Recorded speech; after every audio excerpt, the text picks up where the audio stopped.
Hello and welcome back to Eye on Iowa. I'm Sarah Mueller, a reporter with Forbes, and today I am joined by Pastor Dan McCoy out of Urbandale, Iowa.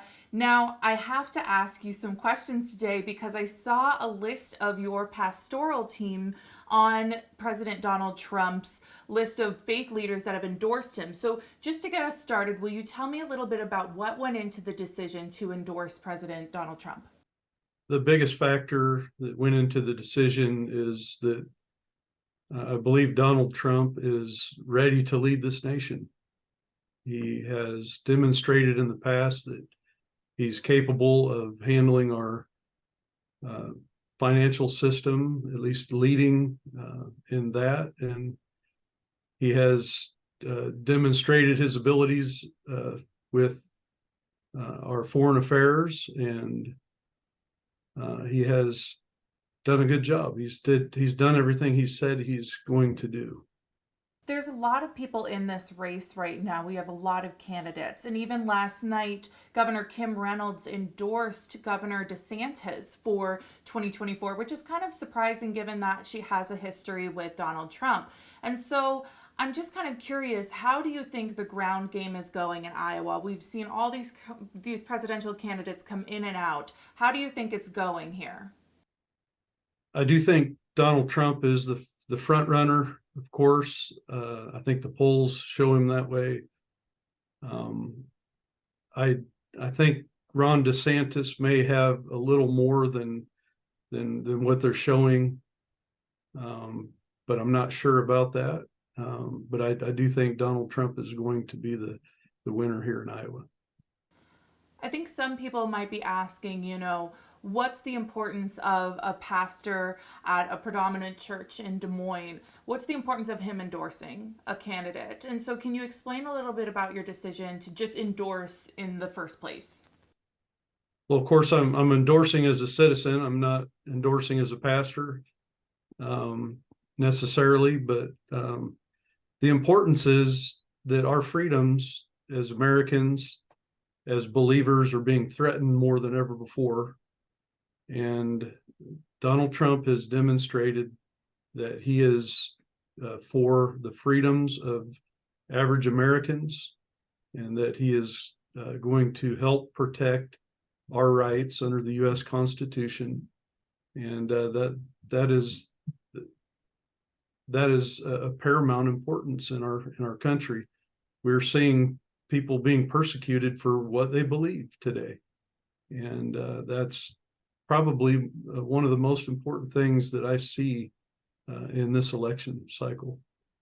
You're saying that obviously freedom of faith and belief is a huge point for you. Are there any other issues that are key to you that helped you make this decision to support Donald Trump?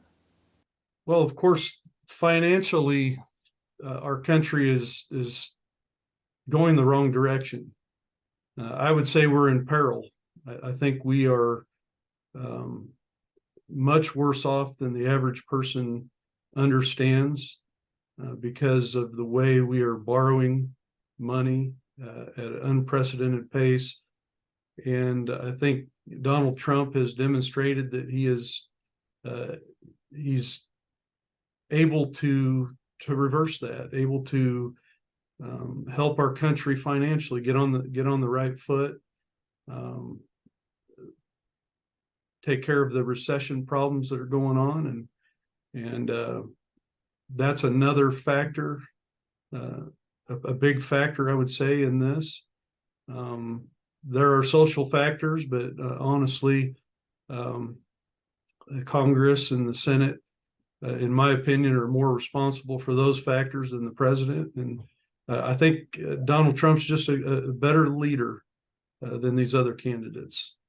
Some people may have questions around what's going to be different in 2024 that we didn't see in a 2020 face-off between Donald Trump and Joe Biden. So why do you feel like this might be a different run for Trump? Well, probably the biggest difference is that we're not under COVID. We don't have fear in the society, not quite like we had in 2020. I don't see the problems with ballot harvesting and things like that that would be a problem, in my opinion, in this election. And the other obvious problems are Biden's age and his inability to lead because of that. Now, we're only a couple of months away from the Iowa caucuses. What do you think people outside of Iowa should know about what we're doing to vet candidates as they're coming through?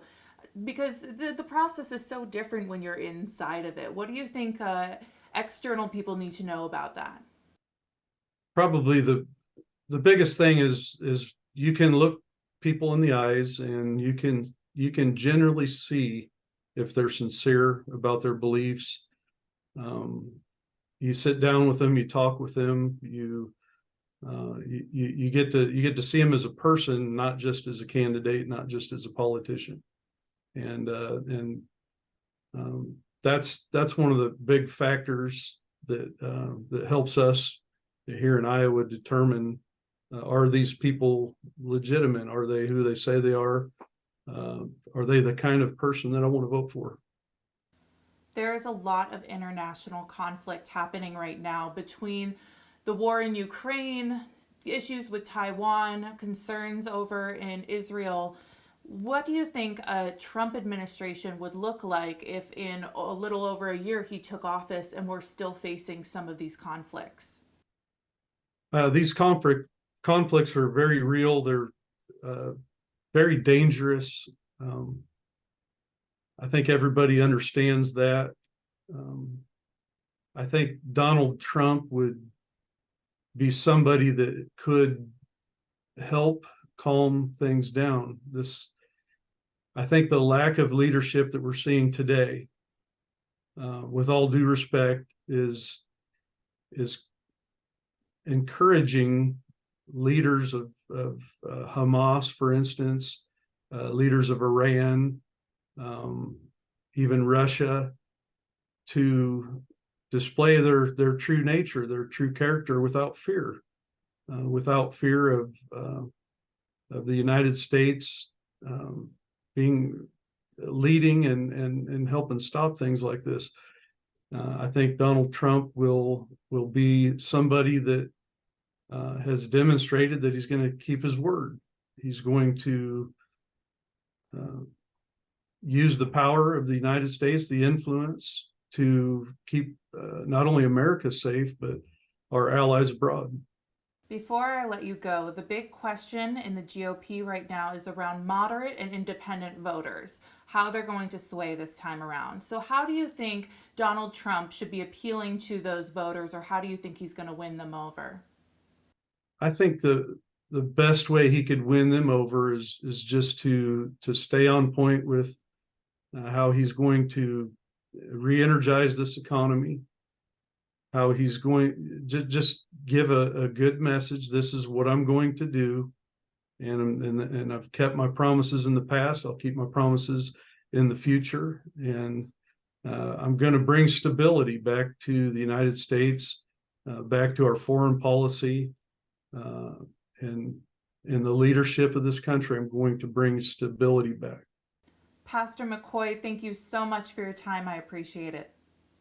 Thank you, Sarah.